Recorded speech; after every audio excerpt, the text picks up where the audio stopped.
ओम नमः शिवाय। सभी श्रोताओं और दर्शकों को मेरा नमस्कार।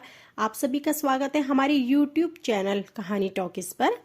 तो आइए आज रसपान करें फाल्गुन मास महात्म्य अध्याय 21 का। अगर आपके पास समय हो और आपकी इच्छा हो तो इससे पूर्व के अध्याय हमारे चैनल पर अपलोड किए गए हैं, आप हमारे चैनल पर जाकर सुन सकते हैं। तो आइए आरंभ करते हैं। ऋषि बोले, हे सूत जी, अब आप हम पर कृपा कर हमें ब्रह्मा जी व नारद के संवादों के अनुसार शिव पूजन की विधि बताइए, जिससे भगवान शिव प्रसन्न होते हैं। ब्रह्मा, क्षत्रिय, वैश्य और शूद्र आदि चारों वर्णों को शिव पूजन किस प्रकार करना चाहिए, आपने व्यास जी के मुख से जो सुना है, कृपया हमें भी बताइए। महर्षियों के ये वचन सुनकर सूत जी ने ऋषियों द्वारा पूछे गए प्रश्नों का उत्तर देते हुए कहना आरंभ किया। सूत जी बोले, हे मुनीश्वर, जैसा आपने पूछा है वह बड़े रहस्य की बात है। मैंने इसे जैसा सुना है उसे मैं अपनी बुद्धि के अनुसार आपको सुना रहा हूँ। पूर्व काल में व्यास जी ने सनत कुमार जी से यही प्रश्न किया था, फिर उपमन्यु जी ने भी इसे सुना था और इसे भगवान श्री कृष्ण को सुनाया था। वहीं सब मैं अब ब्रह्मा नारद संवाद के रूप में आपको बता रहा हूँ। ब्रह्मा जी ने कहा, भगवान शिव की भक्ति सुखमय, निर्मल एवं सनातन रूप है तथा समस्त मनोवांछित फलों को देने वाली है। यह दरिद्रता, रोग, दुख तथा शत्रु द्वारा दी गई पीड़ा का नाश करने वाली है।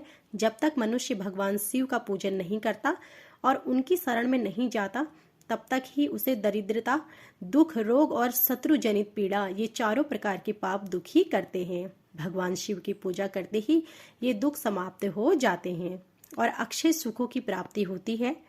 वह सभी भोगों को प्राप्त कर अंत में मोक्ष प्राप्त करता है। शिवजी का पूजन करने वालों को धन, संतान और सुख की प्राप्ति होती है। ब्राह्मण, क्षत्रिय, वैश्य और शूद्रों को भी सभी कामनाओं तथा प्रयोजनाओं की सिद्धि के लिए विधि अनुसार पूजा उपासना करनी चाहिए। ब्रह्म मुहूर्त में उठकर गुरु तथा शिव का स्मरण करके तीर्थों का चिंतन एवं भगवान विष्णु का ध्यान करें। फिर मेरा स्मरण करें। चिंतन करके श्रोत पाठ पूर्वक शंकर जी का विधि पूर्वक नाम ले। तत्पश्चात उठकर शौच क्रिया करने के लिए दक्षिण दिशा में जाएं तथा मल मूत्र त्याग करें। ब्राह्मण गुदा की शुद्धि के लिए उसमें 5 बार शुद्ध मिट्टी का लेप करें और धोएं। क्षत्रिय 4 बार, वैश्य 3 बार और शूद्र 2 बार यही क्रम करें। तत्पश्चात बाएं हाथ में 10 बार और दोनों हाथों में 7 बार मिट्टी लगाकर धोएं। प्रत्येक पैर में 3-3 बार मिट्टी लगाएं। स्त्रियों को भी इसी क्रम में करते हुए शुद्ध मिट्टी से हाथ पैर धोने चाहिए। ब्राह्मण को 12 अंगुल, क्षत्रिय को 11, वैश्य को 10 और शूद्र को 9 अंगुल की दातुन करनी चाहिए।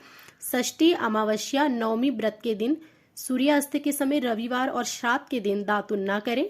दातुन के पश्चात जलाशय में जाकर स्नान करें तथा विशेष देश काल आने पर स्नान करें। फिर एकांत स्थान पर बैठकर विधि पूर्वक संध्या करें तथा इसके उपरांत विधि विधान से शिव पूजन का कार्य आरंभ करें। तदुपरांत मन को सुस्थिर करके पूजा गृह में प्रवेश करें तथा आसन पर बैठें। सर्वप्रथम गणेश जी का पूजन करें। उसके उपरांत शिव जी की स्थापना करें। 3 बार आचमन कर 3 प्राणायाम करते समय त्रिनेत्रधारी शिव का ध्यान करें। महादेव जी के 5 मुख, 10 भुजाएं जिनकी समान हैं, उज्जवल कांति हैं, सब प्रकार के आभूषण उनके स्त्री अंगों को विभूषित करते हुए तथा उन्हें बारंबार बांधे हुए हैं। फिर प्रणव मंत्र अर्थात ओमकार से शिव जी की पूजा आरंभ करें। पाद्य, अर्घ्य और आचमन के लिए पात्रों को तैयार करें। 9 कलश स्थापित करें तथा उन्हें कुशाओं से ढककर रखें। कुशाओं से जल लेकर ही सबका प्रचलन करें। तत्पश्चात सभी कलशों में शीतल जल भरें। खस और चंदन को पाग मात्र में रखें। चमेली के फूल, शीतल, चीनी, कपूर, बड़ की जड़ तथा तमाल का चूर्ण बना लें और आचमनीय के पात्र में डालें। इलायची और चंदन को सभी पात्रों में डालें। देवादिदेव महादेव जी के सामने नंदीश्वर का पूजन करें। गंध, धूप तथा दीपों द्वारा भगवान शिव की आराधना आरंभ करें। सद्योजात प्रपद्मी मंत्र से शिवजी का आवाहन करें। ओम वामदेवाय नमः मंत्र द्वारा भगवान महेश्वर को आसन पर स्थापित करें। फिर ईशान सर्व विद्यमान मंत्र से आराध्य देव का पूजन करें। पाद्य और आचमनीय अर्पित कर दें। अर्घ्य दे। तत्पश्चात गंध और चंदन मिले हुए जल से भगवान शिव को विधि पूर्वक स्नान कराए। तत्पश्चात पंचामृत से भगवान शिव को स्नान कराएं। पंचामृत के पांचों तत्व दूध, दही, शहद, गन्ने का रस तथा घी से नहलाकर महादेव जी के प्रणव मंत्र को बोलते हुए उनका अभिषेक करें। जलपात्रों व शुद्ध जल व शीतल जल ले। सर्वप्रथम महादेव जी के लिंग पर कुश, अपामार्ग, कपूर, चमेली, चंपा, गुलाब, सफेद कनेर, बेला, कमल और उत्पल पुष्पों एवं चंदन को चढ़ाकर पूजा करें। उन पर अनवरत जल की धारा गिरने की व्यवस्था करें। जल से भरे पात्रों को महेश्वर को नहलाएं। मंत्रों से भी पूजा करनी चाहिए। ऐसी पूजा समस्त अभिष्ट फलों को देने वाली होती है।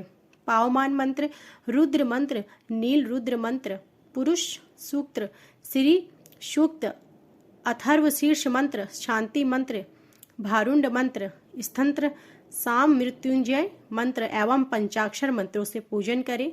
शिवलिंग पर 1 सहस्त्र या 100 जल धाराएं गिराने की व्यवस्था करें। अविनाशी सर्वलोकमयी परम देव जो आरंभ और अंत से ही हीन तथा रोगियों की औषधि के समान हैं, जिन्हें शिव के नाम से पहचाना जाता है एवं जो शिवलिंग के रूप में विख्यात है, उन भगवान शिव के मस्तक पर धूप, दीप, नैवेद्य और तांबुल आदि मंत्रों द्वारा अर्पित करें। अर्घ्य देकर भगवान शिव के चरणों में फूल अर्पित करें। फिर महेश्वर को प्रणाम कर आत्मा से शिव जी की आराधना करें और प्रार्थना करते समय हाथ में फूल लें। भगवान शिव से क्षमा याचना करते हुए कहें, हे कल्याणकारी शिव, मैंने अनजाने में अथवा जानबूझकर जो जप तप पूजा आदि सत्कर्म किए हो, आपकी कृपा से वे सफल हो। हर्षित मन से शिव जी को फूल अर्पित करें, स्वस्तिक वाचन करें, अनेक आशीर्वाद ग्रहण करें।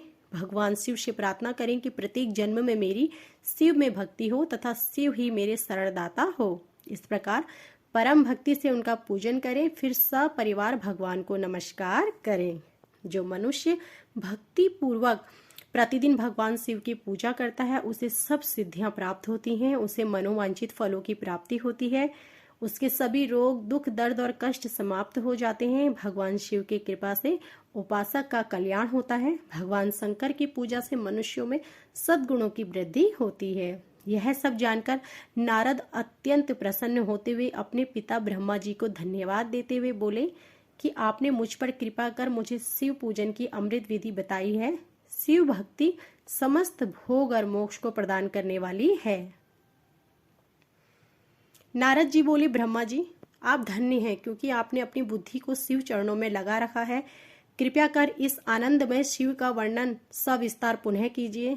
ब्रह्मा जी ने कहा, हे नारद, एक समय की बात है, मैंने सब ओर से देवताओं और ऋषियों को बुलाया और क्षीर सागर के तट पर भगवान विष्णु की स्तुति कर उन्हें प्रसन्न किया। भगवान विष्णु प्रसन्न होकर बोले, हे ब्रह्मा जी एवं अन्य देवगणों, आप यहाँ क्यों पधारे हैं? आपके मन में क्या इच्छा है? आप अपनी समस्या बताइए, मैं निश्चय ही उसे दूर करने का प्रयत्न करूंगा। यह सुनकर ब्रह्मा जी बोले, हे भगवान, दुखों को दूर करने के लिए किस देवता की सेवा करनी चाहिए? तब भगवान विष्णु ने उनके प्रश्न का उत्तर देते हुए कहा, हे ब्राह्मण, भगवान शिव शंकर ही सब दुखों को दूर करने वाले हैं। सुख की कामना करने वाले मनुष्यों को उनकी भक्ति पे सदैव लगे रहना चाहिए। उन्हीं में मन लगाए और उन्हीं का चिंतन करे। जो मनुष्य शिव भक्ति में लीन रहता है, जिसके मन में वे विराजमान है, वह मनुष्य कभी दुखी नहीं हो सकता। पूर्व जन्म में किए गए पुण्यों एवं शिव भक्ति ही पुरुषों को सुंदर भवन, आभूषणों से विभूषित स्त्रियां, मन का संतोष, धन संपदा, स्वस्थ शरीर, पुत्र पौत्र, अलौकिक प्रतिष्ठा, स्वर्ग के सुख एवं मोक्ष प्राप्त होता है। जो स्त्री या पुरुष प्रतिदिन भक्ति पूर्वक शिवलिंग की पूजा करता है, उसको हर जगह सफलता मिलती है। वह पापों की बंधन से छूट जाता है। ब्रह्मा जी एवं अन्य गणों ने भगवान विष्णु के उपदेश को ध्यानपूर्वक सुना। भगवान विष्णु को प्रणाम कर कामनाओं की पूर्ति हेतु उन्होंने शिवलिंग की प्रार्थना की। तब श्री विष्णु जी ने विश्वकर्मा को बुलाकर कहा, हे मुने, तुम मेरी आज्ञा से देवताओं के लिए शिवलिंगों का निर्माण करो। तब विश्वकर्मा ने मेरी और श्री हरि की आज्ञा को मानते हुए देवताओं के लिए उनके अनुसार लिंगों का निर्माण कर उन्हें प्रदान किया। मुनिश्रेष्ठ नारद, सभी देवताओं को प्राप्त शिवलिंगों के विषय में सुनो। सभी देवता अपने द्वारा प्राप्त लिंग की पूजा उपासना करते हैं। पद्म प्राण मणि का लिंग इंद्र को, सोने का कुबेर को, पुखराज का धर्मराज को, श्याम वर्ण का वरुण को, इंद्र नीलमणि का विष्णु को और ब्रह्मा जी हे मलय लिंग को प्राप्त कर उसका भक्ति पूर्वक पूजन करते हैं। इसी प्रकार विश्वदेव चांदी के लिंग की और वसुगण पीतल के बने लिंग की भक्ति करते हैं। पीतल का अश्विनी कुमारों को, स्फटिक का लक्ष्मी को, तांबे का आदित्यों को और मोती का लिंग चंद्रमा को प्रदान किया गया है। ब्रजलिंग ब्राह्मणों के लिए, वो मिट्टी का लिंग ब्राह्मणों की स्त्रियों के लिए है। मयासुर चंदन द्वारा बने लिंग और नागों द्वारा मूंगे के बने शिवलिंग का आदरपूर्वक पूजन किया जाता है। देवी मक्खन के बने लिंग की अर्चना करती है। योगी जन भस्ममय लिंग की, दति से निर्मित लिंग की, छाया देवी आटे के लिंग की और ब्रह्म पत्नी रतनमय शिवलिंग की पूजा करती है। बाणानुसार पार्थिव लिंग की पूजा करता है। भगवान विष्णु ने देवताओं और उनके हित के लिए शिवलिंग के साथ पूजन विधि भी बताई है। इस प्रकार लिंगों के विषय में बताकर ब्रह्मा जी ने शिवलिंग और शिव भक्ति की महिमा का वर्णन किया। शिव पूजन भोग और मोक्ष प्रदान करता है। मनुष्य जन्म उच्च कुल में प्राप्त करना अत्यंत दुर्लभ है, इसलिए मनुष्य रूप में जन्म लेकर मनुष्य को शिव भक्ति में लीन रहना चाहिए। शास्त्रों द्वारा बताए गए मार्ग का अनुसरण करते हुए जाति के नियमों का पालन करना चाहिए और कर्म करना चाहिए। संपत्ति के अनुसार दान आदि दे, जप तप यज्ञ और ध्यान करे। ध्यान के द्वारा ही परमात्मा का साक्षात्कार होता है। भगवान शंकर अपने भक्तों के लिए सदैव उपलब्ध रहते हैं। जब तक ज्ञान की प्राप्ति ना हो तब तक कर्मों से ही आराधना करें। इस संसार में जो जो वस्तु सत असत रूप में दिखती है अथवा सुनाई देती है वह पर ब्रह्म शिव रूप है। तत्ज्ञान होने तक देव की मूर्ति का पूजन करें। अपनी जाति के अपनाए गए कर्म का प्रयत्न पूर्वक पालन करें। आराध्य देवता का पूजन श्रद्धा पूर्वक से करें, क्योंकि पूजन और दान से हमारे सभी विघ्न व बाधाएं दूर होती हैं। उसी प्रकार देवताओं की पूजा अर्चना करने से मनुष्यों का शरीर पूर्णतः निर्मल हो जाता है। बंधनों से छूटने पर उसके सभी दुख दर्द समाप्त हो जाते हैं और मोह माया से मुक्त इंसान शिव पद प्राप्त कर लेता है। मनुष्य जब तक गृहस्थ आश्रम में रहे तब तक सभी देवताओं में श्रेष्ठ भगवान शंकर की मूर्ति का प्रेम पूर्वक पूजन करें। भगवान शंकर ही सभी देवों के मूल हैं। उनकी पूजा से बढ़कर कुछ भी नहीं है। जिस प्रकार वृक्ष की जड़ में पानी से सींचने पर जड़ एवं शाखाएं सभी तृप्त हो जाती हैं, उसी प्रकार भगवान शिव की भक्ति है। अतः मनोवांछित फलों की प्राप्ति के लिए शिव जी की पूजा करनी चाहिए। अभीष्ट फलों की प्राप्ति तथा सिद्धि के लिए समस्त प्राणियों को सदैव लोक कल्याणकारी भगवान शिव का पूजन करना चाहिए। तो यह थी हमारी आज की वीडियो। आशा करती हूँ कि आपको हमारी यह वीडियो पसंद आई होगी। ऐसे ही धार्मिक व्रत कथाओं, पूजन विधि व आगे के महात्म्यों को सुनने के लिए हमारी वीडियो को लाइक करें और हमारे चैनल को सब्सक्राइब करें और बेल आइकन दबाएं, जिससे कि हमारी वीडियो प्रसारित होते ही आपको जानकारी मिल सके। आप सभी का धन्यवाद।